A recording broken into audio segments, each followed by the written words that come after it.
Hello students, फिर से स्वागत है सभी का क्लास 12 की वीडियो लेक्चर सीरीज में। और आज का लेक्चर बहुत बहुत इंपॉर्टेंट है क्योंकि आज हम पढ़ रहे हैं previous year questions from chapter 5 magnetism and matter. इस चैप्टर के सारे थ्योरी पार्ट्स हम कवर कर चुके हैं। तो थ्योरी लेक्चर्स में जो सिंपल सिंपल क्वेश्चंस हैं, जैसे बार मैग्नेट की प्रॉपर्टीज अगर पूछी जा रही हैं या अर्थ मैग्नेटिज्म का कंपोनेंट कोई पूछा जा रहा है, किसी चीज़ की डेफिनेशन पूछी जा रही है, तो ऐसे क्वेश्चंस को छोड़ करके बाकी जितने भी कंसेप्चुअल या न्यूमेरिकल क्वेश्चंस इस चैप्टर में से जो पोर्शन हमारा सिलेबस में है उसमें से अगर बन रहा है तो मैंने यहाँ पे इस स्लाइड्स के अंदर इंक्लूड किया है। तो बहुत इंपॉर्टेंट चैप्टर है क्योंकि बहुत सारा पोर्शन डिलीटेड है, तो जो पोर्शन बच गया है उसका वेटेज बढ़ जाता है। तो ध्यान से देखें, सारे क्वेश्चंस हो सकता है आपको एग्जाम्स में यहीं से या बिल्कुल ऐसा ही क्वेश्चन सामने सीबीएसई बोर्ड में मिले। ओके, तो स्टार्ट करते हैं आज का पहला क्वेश्चन। तो सबसे पहले देख लेते हैं फर्स्ट क्वेश्चन। फर्स्ट क्वेश्चन में मैंने जो क्वेश्चन डाला हुआ है वो अर्थ मैग्नेटिज्म से। अर्थ मैग्नेटिज्म के सारे क्वेश्चंस मैंने पहले डाल दिए हैं क्योंकि बहुत सारे बच्चे इनको सॉल्व करने में प्रॉब्लमेटिक फील करते हैं। तो देख लेते हैं क्या कहते हैं अर्थ मैग्नेटिज्म का पहला क्वेश्चन। क्या कह रहा है? Where on surface of earth is the vertical component of earth magnetic field is zero. अगर आपको एक छोटा सा डायग्राम माइंड में याद है तो हमने पढ़ा था कि मैग्नेटिक इक्वेटर की अगर बात करें तो वहाँ जो मैग्नेटिक कंपास को अगर हम यहाँ पे रखेंगे और अगर हम इक्वेटर पे खड़े हुए हैं तो वो बिल्कुल ऐसे स्टेबल हॉरिजॉन्टल में जाएगी 0 डिग्री एंगल पे, और अगर पोल्स पे जाएंगे तो ये डिप बनाएगी 90 डिग्री का। तो ये हमारी हॉरिजॉन्टल डायरेक्शन है इक्वेटर पे, ये हमारी इक्वेटर है। और ये एरो वाला जो पोर्शन है ये मैग्नेटिक नीडल का नॉर्थ साइड अगर डिनोट करता है, तो ये ऐसे रहेगी 0 डिग्री एंगल पे और नॉर्थ पोल पे 90 डिग्री एंगल पे नीचे की तरफ, और साउथ पोल पे भी 90 डिग्री एंगल पे नीचे की तरफ। यहाँ नॉर्थ पोल नॉर्थ की तरफ रहेगा, यहाँ नॉर्थ पोल साउथ से दूर जा रहा होगा। ठीक है, अगर आपको एक छोटी सी पिक्चर याद है तो आप देख सकते हो कि मैग्नेटिक इक्वेटर की अगर हम बात कर रहे हैं तो यहाँ पे सारा फील्ड कौन सी डायरेक्शन में जा रहा है? हॉरिजॉन्टल डायरेक्शन में। तभी हमारी नीडल हॉरिजॉन्टल स्टेबल होती है, क्योंकि नीडल हमेशा कहाँ पे स्टेबल होती है? जहाँ टोटल मैग्नेटिक फील्ड होता है। ठीक है, सो यहाँ पर डिप एंगल की वैल्यू है 0, यहाँ पे डिप एंगल की वैल्यू है 90। इसका मतलब इस पर्टिकुलर पॉइंट पे वर्टिकल फील्ड जो है वो 0 है। तो इसका आंसर क्या आ जाएगा क्वेश्चन का? कहाँ पर वर्टिकल फील्ड 0 होता है? Magnetic equator. Okay, so the answer is on the magnetic equator, where on surface of earth is the vertical component as 0 on the magnetic equator. नीचे वाला क्वेश्चन देखेंगे, अगर where on surface of earth is the horizontal component of earth magnetic field is 0।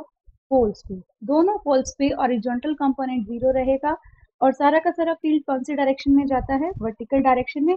इसीलिए हमारी needle vertical stable हो जाती है north pole की तरफ। ओके, तो ये हमारा हॉरिजॉन्टल डायरेक्शन है, वर्टिकल स्टेबल हुई नीडल। इसका मतलब हॉरिजॉन्टल डायरेक्शन में कोई फील्ड है ही नहीं, हॉरिजॉन्टल डायरेक्शन का फील्ड कितना है? 0 है। ओके, नेक्स्ट क्वेश्चन देखते हैं। Where on surface of earth is the angle of dip is 0। अभी हमने पीछे वाली स्लाइड में देखा कि डिप 0 कहाँ पे होता है? मैग्नेटिक इक्वेटर पे। तो इसका आंसर भी सेम रहेगा, मैग्नेटिक इक्वेटर पे। और अगला क्वेश्चन भी इसी के जैसा है, where on surface of earth is the angle of dip 90 degree. तो कहाँ पे 90 डिग्री होगा? पोल्स पे। ठीक है, वही सेम क्वेश्चन है, सिर्फ पूछने का तरीका अलग है। डिफरेंट डिफरेंट ईयर्स में डिफरेंट डिफरेंट तरीके से ये क्वेश्चन 1 मार्क में पूछा गया है।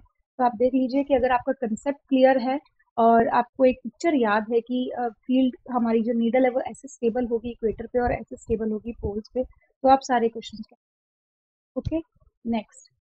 बहुत अच्छा question. The horizontal component of the earth magnetic field at the place is B and angle of dip is 60 degree. Okay, अगर किसी प्लेस पर हमने हॉरिजॉन्टल मैग्नेटिक फील्ड की वैल्यू बी से लिखी है, वैसे हम बी एच से लिखते हैं लेकिन यहाँ पे इस क्वेश्चन के लिए बी से लिखी गई है, और एंगल ऑफ डिप उस पर्टिकुलर प्लेस पे कितना बताया गया है? 60 degree. Okay, what is the vertical value of vertical component of earth magnetic field at equator. इस इक्वेटर वर्ड ने सारा क्वेश्चन चेंज ही कर दिया है।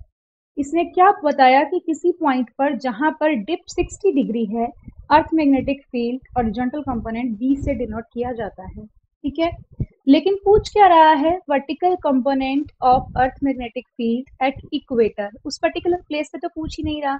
अगर यहाँ पे लिखा होता एट दैट प्लेस तो इसका मतलब ये उस पर्टिकुलर प्लेस की बात कर रहे हैं जहां पर डिप 60 डिग्री है, लेकिन इसने कहा एट इक्वेटर, तो आपको इक्वेटर पे आंसर देना है। तो इक्वेटर, ये बिल्कुल फर्स्ट क्वेश्चन जो हमने पढ़ा है सेम वही क्वेश्चन बन गया है कि वर्टिकल कंपोनेंट इक्वेटर पे कितना होगा? 0। लेकिन अगर इस पर्टिकुलर प्लेस पे पूछा होता क्वेश्चन में यहाँ इक्वेटर की जगह लिखा होता एट दैट प्लेस। जरूरी नहीं कि क्वेश्चन एज इट इज इस बार आ जाए, हो सकता है इस बार कुछ अलग तरीके से पूछा जाए। तो एट दैट प्लेस पे आप क्या करेंगे, डेल्टा की वैल्यू आपको गिवन है, आप बीवी की वैल्यू निकालेंगे। ओके, बीवी अपॉन बी एच कितना होता है आपका 10 डेल्टा। ओके, बी एच इसने कहा है कि आप बी एच को किससे डिनोट करेंगे, बी से। तो आप क्या लिखेंगे, B V upon B is equal to 10 delta. So BV vertical component of magnetic field must be equal to horizontal component into tangent of dip. Dip is 60 degree. यहाँ 10 60 की वैल्यू पुट करेंगे तो आपके पास BV आ जाएगा। Okay, तो ऐसे आपको करना है। 10 60 की वैल्यू आप चाहते हैं तो मैं पुट करके दिखा देती हूँ। क्या है हमारा 10 60 √3, क्योंकि साइन 60 हमारा √3/2, cos 60 1/2, तो हमारा √3 B हमारा आंसर आ जाएगा B। Okay, next question. Next question भी है हमारा अर्थ मैग्नेटिक फील्ड से। तो ये क्या कहते हैं हमें कि if the horizontal and vertical component of earth magnetic field are equal at a certain place, what would be the angle of dip at that place. अगर किसी प्लेस पर बी वी वर्टिकल फील्ड और B H horizontal field दोनों क्या है, same हो जाए, तो वहां पर डिप की वैल्यू कितनी होगी। मेरे ख्याल से अगर ये क्वेश्चन एमसीक्यूज में आए, नीट के एग्जाम में आए, जेई के एग्जाम में आए, तो आपको सॉल्व करके देखने की जरूरत नहीं होनी चाहिए। अगर आपका कंसेप्ट क्लियर है कि इक्वेटर के ऊपर हमारी नीडल ऐसे रहती है और पोल्स पे हमारी नीडल ऐसे रहती है, इक्वेटर पर बी एच मैक्सिमम है और बी वी जीरो है, पोल्स पर बी वी मैक्सिमम है और बी एच जीरो है, तो दोनों के बीच में 0 और 90 के बिल्कुल सेंटर में दोनों फील्ड्स क्या हो रहे होंगे, इक्वल हो रहे होंगे। दैट मीन्स 45 डिग्री के डिप पे। तो आपको कुछ भी यहाँ पे कैलकुलेट करने की जरूरत ही नहीं है। फिर भी अगर आपका 1 मार्क का डिस्क्रिप्टिव क्वेश्चन यहाँ पे आ जाता है तो आप फॉर्मूले सारे आपको याद हैं कि बी एच और बी वी जो है वो हमारा क्या होता है, सेम होता है, सेम होता है। तो 10 डेल्टा हमारा क्या कह रहा है, B V upon B H.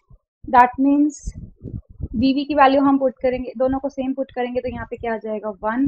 That means 10 delta 1 का मतलब 45 डिग्री का डिप यहाँ पे आ। ओके, नेक्स्ट क्वेश्चन देख लेते हैं। नेक्स्ट क्या कहता है, a magnetic needle free to rotate in a vertical plane parallel to the magnetic meridian। हमेशा मैग्नेटिक नीडल जो है मैग्नेटिक मेरिडियन में ही स्टेबल होती है, और हमने क्या बोला कि ये वर्टिकल प्लेन में मूव करने के लिए स्टेबल है, यानी कि हमें डिप बताने के लिए फ्री है यानी डिप बताने के लिए फ्री है। So has its north tip down at 60 degree. ये डिग्री का सिंबल थोड़ा सा गलत बना हुआ है, थोड़ा ध्यान दें। 60 डिग्री विद द ऑरिजोंटल, ऊपर ऑरिजोंटल से नीचे 60 डिग्री एंगल आकर के हमारा डिप शो करती है। दैट मीन्स आपको डेल्टा डिप की वैल्यू कितनी दी हुई है, 60 डिग्री। ठीक है, now the horizontal component of the earth magnetic field at a place is known as 0.4 gauss. B H horizontal field की वैल्यू कितनी दी हुई है, 0.4 गॉस। ठीक है, और क्वेश्चन क्या पूछ रहा है, determine the magnitude of earth magnetic field eight that place. आपको क्या बताया गया है, बी एच बताया गया है, और जो रिजल्टेंट बी है उसका बी एच के साथ एंगल यानी कि डिप बताया गया है, और ये बी वी हमारा नीचे की तरफ होता है जिसको हमें कैलकुलेट नहीं करना है, आपको बी कैलकुलेट करना है। ठीक है, सो बी हमारा क्या होता है, बी एच हमारा क्या होता है, B cos theta. B H अगर हम कैलकुलेट करेंगे इसका हॉरिजॉन्टल कंपोनेंट तो क्या आएगा हमारे पास, B cos of delta. Okay, तो इसका मतलब हमें कैलकुलेट करना है बी, तो हम लिखेंगे B is equal to B H upon cos delta. B H की वैल्यू है 0.4 कॉस 60 डिग्री हमारा होता है हाफ से इसको मल्टीप्लाई, 2 से इसको मल्टीप्लाई करेंगे तो आपके पास आएगा 0.8 टेस्ला, सॉरी गॉस में गिवन है तो गॉस में ही आंसर आएगा, टेस्ला में गिवन होता तो टेस्ला में। ओके, जरूरी नहीं है कि आपसे बी पूछा जाए, हो सकता है आपसे बी पूछ लिया जाए, फिर आप क्या करेंगे, ये आपने बी कैलकुलेट कर लिया है, आप यहाँ से भी कैलकुलेट कर सकते हैं, B V is equal to B sine delta से, या फिर आप डायरेक्ट कैलकुलेट कर सकते हैं। आपको पता है 10 डेल्टा हमारा क्या होता है, 10 delta is equal to B V upon B H, तो यहाँ से आप बी वी कैलकुलेट कर सकते हैं बी एच 10 डेल्टा से। ओके, नेक्स्ट क्वेश्चन देखिए।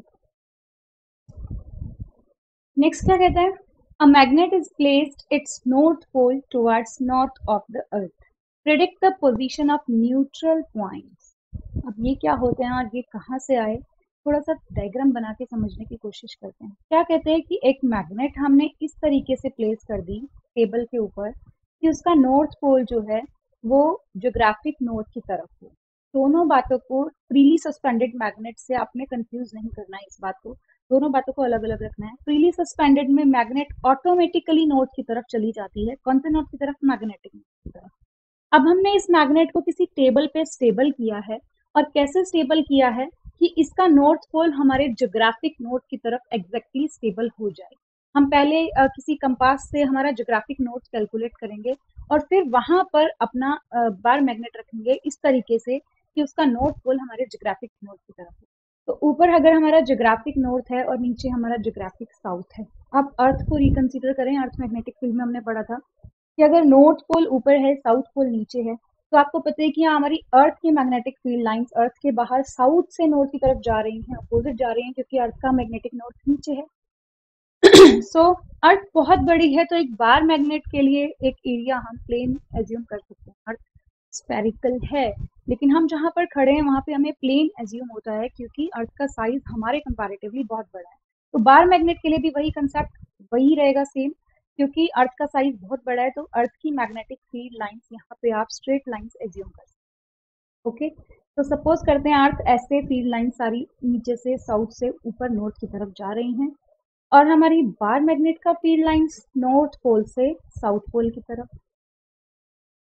ओके, अब आपको न्यूट्रल पॉइंट्स कैलकुलेट करने के लिए एरोज पे ध्यान देना है, यानी डायरेक्शन पे ध्यान देना है। ठीक है, यहाँ नॉर्थ पोल से फील्ड बाहर निकल रहा है, यहाँ साउथ पोल पे एंटर हो रहा है, तो बिल्कुल सेंटर में आने वाली अर्थ की मैग्नेटिक फील्ड लाइन इसको सपोर्ट करेगी, यहाँ से साउथ में एंटर करेगी और यहाँ से नॉर्थ से बाहर निकल जाएगी, क्योंकि बार मैग्नेट भी उसी डायरेक्शन में फील्ड भेज रहा है, तो अर्थ भी उसी डायरेक्शन में फील्ड भेज रही है, तो दोनों एक दूसरे को सपोर्ट करेंगे और रिजल्टेंट फील्ड जो है वो थोड़ा ज्यादा हो जाएगा। ओके, बट अगर हम इक्वेटोरियल लाइन की बात करें, तो इक्वेटोरियल लाइन पे हमारी बार मैग्नेट की जो फील्ड लाइंस है वो कहाँ पे आ रही हैं? नीचे की तरफ आ रही हैं, और अर्थ का मैग्नेटिक फील्ड लाइंस किस तरफ जाएंगी? ऊपर की तरफ जाएंगी। ठीक है, यहाँ पे बहुत सारी फील्ड लाइंस होंगी, आपको बहुत सारी फील्ड लाइंस एज्यूम करनी है। मैं दो ही फील्ड लाइंस बना रही हूँ बार मैग्नेट के लिए, बहुत सारी बनाऊंगी तो यहाँ पे आपको डायग्राम से कुछ समझ नहीं आएगा। ओके, जैसे जैसे हम बार मैग्नेट से दूर जाएंगे, ये फील्ड लाइंस पे जो फील्ड की वैल्यू है वो क्या होती जाएगी? कम होती जाएगी। फील्ड ज्यादा होगा मैग्नेट के पास, फील्ड कम होगा मैग्नेट से दूर। ठीक है, तो किसी पर्टिकुलर पॉइंट पे बार मैग्नेट की स्ट्रेंथ पे डिपेंड करेगा कि वो पॉइंट कहाँ पे एग्जिस्ट करना है। किसी पर्टिकुलर पॉइंट पे ये जो फील्ड है बार मैग्नेट का फील्ड, वो अर्थ के मैग्नेटिक फील्ड के इक्वल हो जाएगा। ओके, और उस पॉइंट पे अर्थ की मैग्नेटिक फील्ड की डायरेक्शन और बार मैग्नेट के फील्ड की डायरेक्शन टोटली क्या होगी? अपोजिट होगी। अर्थ का फील्ड देखो आप नीचे से ऊपर की तरफ आ रहा है, और बार मैग्नेट का फील्ड ऊपर से नीचे की तरफ जा रहा है, तो दोनों फील्ड आपस में जिस पर्टिकुलर पॉइंट पे इक्वल होंगे वहां पे आपको न्यूट्रल पॉइंट मिलेगा। जो कंसेप्ट हमने इस तरफ लगाया है इक्वेटोरियल लाइन पे, वही कंसेप्ट दूसरी तरफ भी लगेगा, और यहाँ पे आपको क्या मिलेगा? एक न्यूट्रल पॉइंट। न्यूट्रल पॉइंट का क्या मीनिंग है? अब मैंने ये मैग्नेट रखी थी, अब सपोज यहाँ कहीं अगर आपको न्यूट्रल पॉइंट मिल रहा है, तो वहां पे अगर आप कोई मैग्नेटिक नीडल रखेंगे, कंपास रखेंगे, या किसी मैग्नेट को फ्रीली सस्पेंड करेंगे, तो वो नॉर्थ साउथ डायरेक्शन में नहीं जाएंगी, क्योंकि वहां का अर्थ का मैग्नेटिक फील्ड इस बार मैग्नेट ने अपने फील्ड से कैंसल आउट कर दिया। ठीक है, आई डोंट थिंक कि कंसेप्ट बहुत मुश्किल है।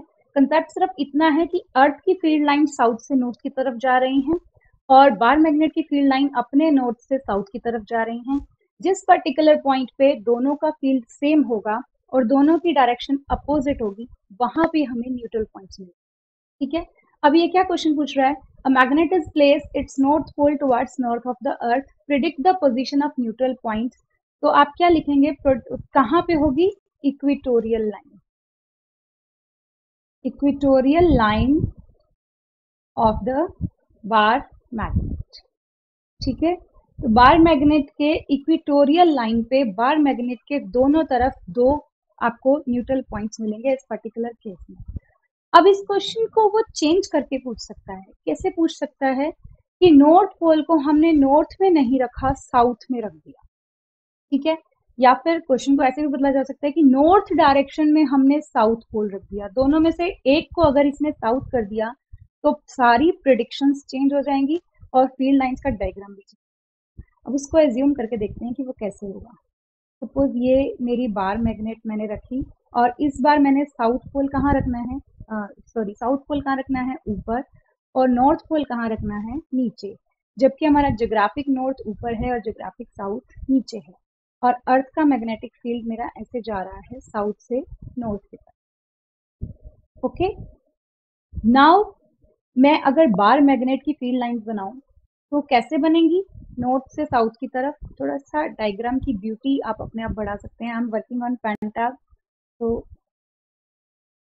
ये हमारी नॉर्थ से साउथ की तरफ जा रही है। तो आप देखेंगे जब इक्वेटोरियल लाइन की बात आप करेंगे तो कहीं पे भी आपको न्यूट्रल पॉइंट्स नहीं मिलेंगे। क्यों? क्योंकि दोनों फील्ड्स सेम डायरेक्शन में है, दोनों एक दूसरे को कैंसल आउट कर ही नहीं पाएंगे कि दोनों ऊपर की तरफ जा रहे हैं। ठीक है, तो अभी आपको न्यूट्रल पॉइंट्स कहाँ मिलेंगे, एक्सियल लाइन।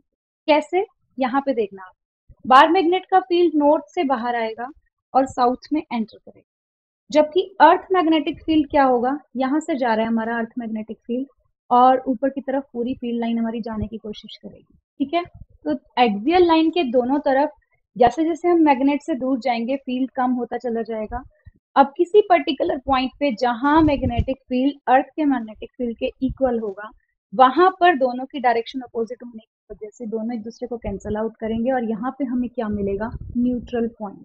ठीक है, तो अगर यहाँ पे दोनों में नॉर्थ नॉर्थ या दोनों में साउथ साउथ रखा है तो ये पर्टिकुलर सिचुएशन है जहां पे आपको न्यूट्रल पॉइंट्स कहाँ मिलेंगे, इक्वेटोरियल लाइन पे।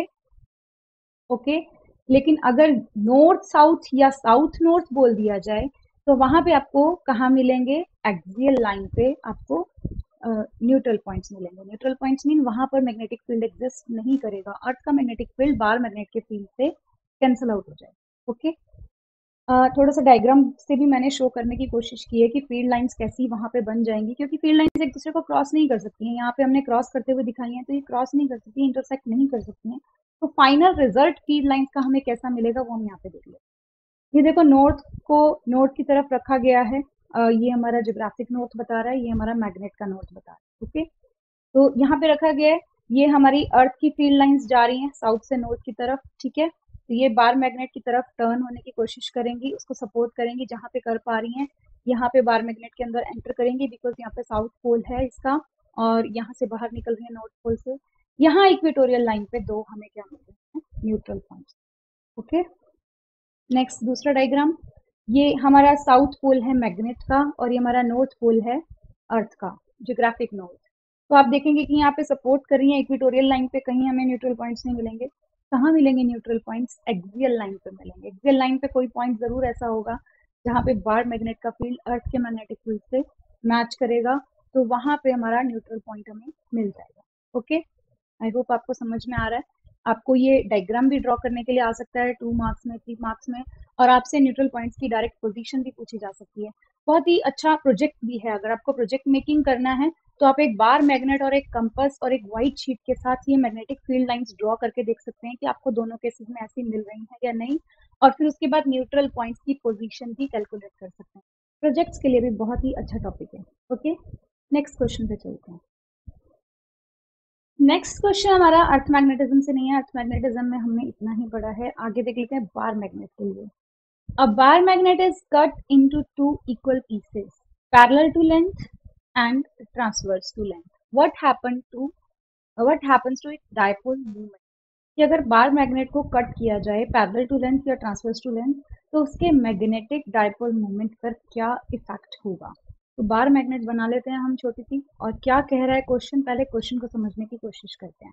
ओके, क्या कहता है ये कि अगर बार मैग्नेट को पैरेलल टू लेंथ कट किया जाए और ये एक छोटा सा पार्ट बना दिया, ओके, और या फिर ट्रांसवर्स टू लेंथ कट किया जाए तो ये हमें एक छोटा पार्ट मिलेगा इसका मैग्नेट का। ठीक है, ऐसा ही सेम दूसरा पार्ट होगा और यहाँ पे भी ऐसा ही सेम दूसरा पार्ट होगा। ओके, तो ये ए पार्ट है, ये बी पार्ट है, दोनों को साथ साथ डिस्कस करते हैं।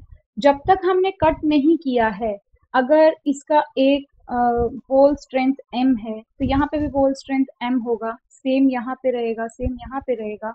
ओके, और इसकी लेंथ हम क्या एज्यूम कर लेते हैं 2l, हमेशा 2l एज्यूम करते हैं डायपोल मोमेंट के लिए ताकि हमारी कैलकुलेशन इजी है। l मिड पॉइंट से left side, l mid point से राइट साइड। ओके, तो magnetic dipole moment capital M क्या होगा m into 2l, that means 2ml। Okay, this is the magnetic moment of the bar magnet before cut. Okay, अब हमने cut लगाया parallel to length, तो हमारा cut कहाँ से जा रहा है, पोल के अंदर से जा रहा है। ठीक है, आपको याद ऐसे ही रखना है कि जब ये कट पोल के अंदर से जा रहा है तो ये पोल को कट कर रहा है, पोल को कट कर रहा है, तो बार मैग्नेट की जो पोल स्ट्रेंथ है वो हाफ रह जाएगी। ठीक है, यहाँ पे भी बार मैग्नेट की पोल स्ट्रेंथ कितनी रह जाएगी, हाफ रह जाएगी। लेकिन इस पर्टिकुलर केस में, बी केस में, पोल के अंदर से नहीं जा रहा है, मैग्नेट के अंदर से जा रहा है, तो यहाँ पे एक नया पोल स्ट्रेंथ क्रिएट होगा, क्योंकि डोमेन्स तो हमारे सारे के सारे यहाँ पे पर्टिकुलर पॉइंट पे सेम है, उनकी डायरेक्शन सेम है। तो यहाँ जो पोल स्ट्रेंथ रहेगी वो अनअफेक्टेड रहेगी दोनों केसेस में, स्मॉल एन। पोल स्ट्रेंथ पे कोई इफेक्ट नहीं पड़ता अगर हम बार मैग्नेट को कट करें ट्रांसवर्स टू लेंथ। हालांकि कट करने से इलेक्ट्रॉन की पोजीशन पे कुछ ना कुछ इफेक्ट आता है, लेकिन अप्रोक्सीमेटली अगर बात की जाए और उसको सेफली काटा जाए और डोमेन्स पे कोई इफेक्ट ना पड़े तो पोल स्ट्रेंथ में कोई इफेक्ट नहीं। ठीक है, अब यहाँ पे लेंथ कितनी रहेगी 2l अनअफेक्टेड, क्योंकि हमने पैरेलल टू लेंथ कट किया है तो लेंथ को कट कर नहीं कर रहे हैं। यहाँ पे अगर टोटल लेंथ 2l थी तो अब कितनी लेंथ हो जाएगी l। ठीक है, अब हम इस पर्टिकुलर केस में बात करते हैं, जब हमने पैरेलल टू लेंथ कट किया तो मैग्नेटिक डायपोल मोमेंट क्या हो जाएगा। बार मैग्नेट का पोल स्ट्रेंथ कितना है m/2 और लेंथ कितनी है 2l, 2 से 2 कैंसिल होगा, mp की वैल्यू आएगी ml and that will be the half of 2ml, that means half of magnetic moment before cut, so m/2। सो अगर बार मैग्नेट का मैग्नेटिक मोमेंट पहले m था तो पैरेलल टू लेंथ कट करने पर कितना हो जाता है m/2। ओके, और ट्रांसवर्स टू लेंथ देख लेते हैं। Transverse to length mt calculate करेंगे अगर, तो m into l, that is also equal to m/2, that is half of the magnetic moment. तो इस पर्टिकुलर केस में भी मैग्नेटिक डायपोल मोमेंट कितना हो जाता है m/2। ओके, तो याद रखना है कि डायपोल मोमेंट तो दोनों केसेस में हाफ होगा क्योंकि हमने मैग्नेट को हाफ किया है, लेकिन एक केस में पोल स्ट्रेंथ हाफ होगी उसकी वजह से हाफ हो रहा है, और एक केस में लेंथ हाफ होगी उसकी वजह से हाफ हो रहा है।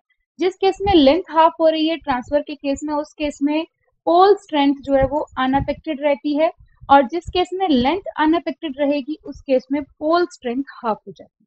Okay, next question.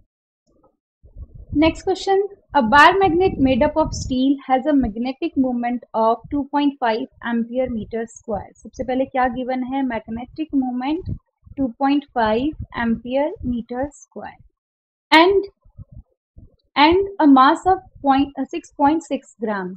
मास कितना दिया है हमें 6.6 ग्राम, यहाँ पे स्मॉल m मास है, मैग्नेटिक पोल स्ट्रेंथ नहीं है, ध्यान देंगे। If density of steel is 7.9 into 10 to the power 3 kilogram पर मीटर क्यूब, ये हमें डेंसिटी गिवन है। What is the intensity of magnetization? Intensity of magnetization हमने अभी लास्ट सेक्शन में पढ़ा बहुत अच्छे से। क्या होता है हमारा magnetic movement develop in the magnet per unit volume. तो मैग्नेटिक मूवमेंट जो डेवलप हुआ है वो दे रखा है हमें, हमें क्या कैलकुलेट करना है, सिर्फ वॉल्यूम। वॉल्यूम भी आपको पता है कि डेंसिटी और मास की हेल्प से कर सकते हैं। तो डेंसिटी हमारा क्या होता है, मास पर यूनिट वॉल्यूम, तो वॉल्यूम हमारा क्या हो जाएगा, mass per unit, mass upon density. Okay fine, अब हम वैल्यूज अगर पुट कर दें, कैपिटल M की वैल्यू हमें कितनी गिवन है 2.5, डेंसिटी की वैल्यू भी हमें SI यूनिट में गिवन है 7.9 इंटू 10 टू द पावर 3, लेकिन ये हमें ग्राम में गिवन है तो इसको किलोग्राम में चेंज करने के लिए 10 टू द पावर 3 से डिवाइड कर देंगे। Okay, so 6.6 into 10 to the power 3 upon में 10 टू द पावर 3, तो ये हमारा मिल करके कितना हो गया 10 टू द पावर 6।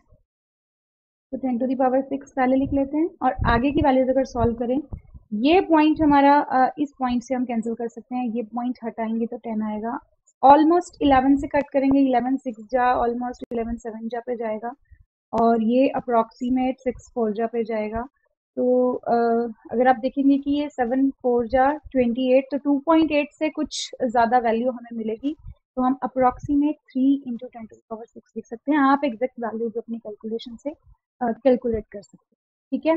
तो इंटेंसिटी ऑफ मैग्नेटाइजेशन, इसकी यूनिट क्या होती है? Ampere per metre. हमने पढ़ा था एच की यूनिट के बराबर होती है, ठीक है। सो यहाँ से आप कैलकुलेट भी कर सकते हैं, ये कितना है हमारा एम्पियर मीटर स्क्वायर और वॉल्यूम की यूनिट मीटर क्यूब, ठीक है। तो यहाँ पे हमारा क्या आ जाएगा? Ampere per metre, okay. ये तो हमारा बार मैग्नेट का इंटेंसिटी ऑफ मैग्नेटाइजेशन का छोटा सा न्यूमेरिकल, बहुत अच्छा क्वेश्चन है और एग्जाम में आया हुआ है, ओके। नेक्स्ट देख लेते हैं। नेक्स्ट में क्या कह रहा है? A circular coil of n turns and r radius carries a current I। एक सर्कुलर कॉइल है जिसमें r रेडियस की है और नंबर ऑफ टर्न्स कितने गिवन है? m, और कैरी करंट कितना कैरी कर रही है? I, okay. It is unwound and rewound to make another coil of radius r/2। इसको ओपन किया गया और फिर से एक कॉइल बनाई गई जिसका रेडियस कितना था? r/2, ठीक है। Current I remaining the same, calculate the ratio of the magnetic moments of the new coil and the original coil। ध्यान रखें, रेशो वाले क्वेश्चंस में जो लिखा है उस पे वो बहुत बहुत मैटर करता है। आपको रेशो पूछा गया है new coil to the original coil, तो आप ध्यान रखें मैग्नेटिक मोमेंट आपने न्यू कॉइल का ऊपर रखना है और ओरिजिनल कॉइल का नीचे रखना। अगर आपने अपोजिट किया और ये क्वेश्चन एमसीक्यू है तो आप डेफिनेटली गलत आंसर पे टिक करके आएंगे, ठीक है। अदरवाइज आपका आंसर का रेशियो जो है वो अपोजिट आ रहा होगा और वहां पे भी आपके मार्क्स कट हो जाए। तो new coil to the original coil हमें कैलकुलेट करना है। मैग्नेटिक मोमेंट का डेफिनेशन फॉर्मूला देख लेते हैं ताकि हम देख लें कि हमें क्या क्या चीजें चाहिए। तो मैग्नेटिक मोमेंट क्या कह रहा है हमारा? एन आई ए। ये हम पढ़ चुके हैं कि अगर करंट कैरिंग लूप है और उसमें एन टर्न्स है तो मैग्नेटिक मोमेंट हमारा क्या होता है? एन आई ए। आई दोनों में सेम है, एरिया के लिए हमें रेडियस गिवन है, हम कैलकुलेट कर सकते हैं। नंबर ऑफ टर्न्स की बात करें, number of turns in the original coil is capital N, okay. तो एक टर्न को ओपन करेंगे तो एक टर्न की जगह पर हम कितने टर्न बना रहे हैं? 2 टर्न, ठीक है।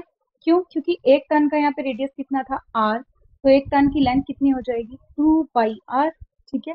अभी न्यू कॉइल के अंदर लेंथ जो है वो हाफ हो गई, रेडियस हाफ हो गया तो लेंथ भी हाफ हो गई है, यानी कि ओरिजिनल कॉइल का एक टर्न अगर हम ओपन करेंगे तो उसमें हम न्यू कॉइल के 2 टर्न्स क्रिएट कर सकते हैं, ओके। सो इसका मतलब न्यू कॉइल के अंदर नंबर ऑफ टर्न्स कितने हो जाएंगे? डबल, यानी 2n हो जाएंगे, ओके। अब दोनों को मैग्नेटिक मोमेंट कैलकुलेट करके देखते हैं। Magnetic moment of original coil कितना आएगा? n number of turns, I is the current and A is the area. इसको मैं A1 लिखती हूँ, ठीक है। अगर हम न्यू कॉइल का कैलकुलेट करेंगे तो कितना आएगा? 2n number of turns, I current and A2 is the area of the new coil, okay. अब यहाँ पे हम कैलकुलेट कर लेते हैं एरिया की वैल्यू पुट करके, N I pi R square, okay. अगर एम एन कैलकुलेट करना है तो 2n I pi r/2 square, क्योंकि रेडियस हाफ है तो r/2 का स्क्वायर करेंगे, ओके। अब यहाँ पे ये 4 हो जाएगा, यहाँ पे ये 2 कैंसिल होगा तो हमारे पास mn की वैल्यू आ जाएगी n आई पाई r स्क्वायर अपॉन 2, क्योंकि 2 का स्क्वायर है, एक 2 से एक 2 कैंसिल होगा, यहाँ पे एक 2 बच जाएगा, ठीक है। अब हमें कैलकुलेट क्या करना है? कैलकुलेट करना है हमें mn अपॉन mo। ध्यान रखें new coil to the original coil, opposite नहीं कैलकुलेट करना है। बहुत सारे बच्चे अपोजिट कैलकुलेट कर लेते हैं, ठीक है। अगर हम mn ऊपर रखेंगे तो क्या आएगा? n आई पाई r स्क्वायर अपॉन 2, और mo की वैल्यू रखेंगे तो आएगा n आई पाई r स्क्वायर। ये सारी चीजें कैंसिल हो गई, रेशो आ गया आपके पास 1:2, ठीक है। अगर आपने अपोजिट कैलकुलेट किया तो रेशो आएगा 2:1, और एमसीक्यू में डेफिनेटली आपको दोनों आंसर मिलेंगे 1:2 एंड 2:1, और आप 2:1 पे क्लिक कराएंगे। तो क्वेश्चन रेशो वाले क्वेश्चन में स्पेशली ध्यान रखें कि आपका किसका रेशो किसके साथ पूछा गया है, okay. Next question, next question almost same है, देख लेते हैं। A coil of n turns, radius r, carries a current I, same वही n टर्न्स की कॉइल है, r रेडियस है और I करंट है। It is unwound and we want to make a square coil of side a. इस बार हमने जब इसको अनवाउंड किया और वापस वाउंड कर रहे हैं तो हम सर्कुलर कॉइल नहीं बना रहे हैं, हम स्क्वायर कॉइल बना रहे हैं, ठीक है। और इस स्क्वायर की रेडियस कितनी है, साइड कितनी है, ए है, okay. Having the same number of turns, ये लाइन बहुत इंपॉर्टेंट है, सेम नंबर ऑफ टर्न्स, ठीक है। सेम नंबर ऑफ टर्न्स का मतलब इसमें अगर नंबर ऑफ टर्न्स m है, इसमें भी m है, यानी कि इसके एक सर्कल की जितनी लेंथ थी उतनी ही लेंथ यहाँ पर एक स्क्वायर को ओपन करने पे हमें, ठीक है, दोनों के बीच में हमें रिलेशन मिल गया है। Keeping the current I same, find the ratio of magnetic moments of the square coil and the circular coil. फिर से वही बात, उसने new coil to the original coil पूछा है, स्क्वायर कॉइल ऊपर रखना है, सर्कुलर कॉइल नीचे रखना है, ठीक है, गलती नहीं करेंगे इसमें भी। ध्यान से देखें, यहाँ पे एक सर्कल की लेंथ कितनी होगी, 2 पाई आर, ठीक है। पहले तो हमें ए और आर में रिलेशन कैलकुलेट करना पड़ेगा ना, अदरवाइज दोनों आपस में कैंसिल ही नहीं होंगे, ठीक है। इसके एक सर्कल की लेंथ यानी सर्कमफेरेंस कितनी होगी, 2 पाई आर। सर्कल को ओपन करेंगे तो जो वायर निकलेगी वो 2 पाई आर लेंथ की होगी। अगर इसके एक स्क्वायर को ओपन करेंगे तो उसकी लेंथ कितनी होगी, 4a। और क्योंकि नंबर ऑफ टर्न्स सेम है तो दोनों क्या होंगे, इक्वल होंगे। अगर नंबर ऑफ टर्न्स सेम नहीं होंगे तो दोनों इक्वल नहीं होंगे। अगर नंबर ऑफ टर्न्स में डबल या ट्रिपल का रिलेशन दिया है तो यहाँ पे आप डबल ट्रिपल जो भी रिलेशन दिया गया वो ध्यान से करेंगे, ठीक है। सीबीएसई क्वेश्चंस वैसे ही पूछ रहा होता है लेकिन उसमें कुछ ना कुछ अपडेट कर देता है, ठीक है। हो सकता है यहाँ पे लिख दे कि new coil having the number of turns double, तो आप डबल के हिसाब से करेंगे। डबल है इसका मतलब इसको आपको डबल लेना पड़ेगा, दो टर्न्स जो है वो ओरिजिनल कॉयल के एक टर्न के बराबर, ठीक है। तो आप देखें यहाँ पे 2 2 जा 4 हो गया हमारे पास, तो ए कितना आ गया आपके पास, पाई आर अपॉन 2, ओके। ये आपके पास आ गई स्क्वायर की side, pi R upon 2, fine. अब फिर से वही डायरेक्ट में इसी फॉर्मूला से करने की कोशिश करते हैं हम। एम एस स्क्वायर के लिए लिखेंगे अगर हम, number of turns same, M S upon M C calculate कर रहे हैं हम, ठीक है। Number of turns n, current I A1 is the area of the circular coil, okay. Number of turns n same, current I same, area A2 is the area for the square coil। ये दोनों हम already cancel कर देते हैं, बहुत लंबा चलाने की जरूरत नहीं है। एरिया लिखेंगे स्क्वायर कॉइल का तो कितना आएगा आपके पास, a square, side into side, और इसका एरिया लिखेंगे तो आपके पास क्या आएगा, पाई आर स्क्वायर, ठीक है। अब यहाँ पे आपको a की वैल्यू पुट करनी है, तो क्या आएगा, pi square R square upon 2 square, that means 4, नीचे क्या आएगा आपके पास, पाई आर स्क्वायर, ये कैंसिल आउट हो गया, आर स्क्वायर, एक पाई भी पाई से कैंसिल हो जाएगा। आंसर क्या बचेगा आपके पास, पाई बाय 4। पाई की वैल्यू अगर हम पुट करें 22/7, तो 7 4 जा 28, तो 22:28, इसको आप लिख सकते हैं 11:14। This will be the ratio of the square coil magnetic moment to the circular coil, okay। याद रखें फिर से, circular coil to square coil पूछा होगा तो आंसर क्या होगा, 14:11, ओके। नेक्स्ट पे चलते, तो ठीक है, आज हमने पढ़े बहुत सारे प्रीवियस ईयर क्वेश्चंस और सारे क्वेश्चंस बहुत इंपॉर्टेंट थे। नेक्स्ट लेक्चर से स्टार्ट करेंगे नेक्स्ट चैप्टर। तब तक के लिए have a nice day, bye bye, thank you.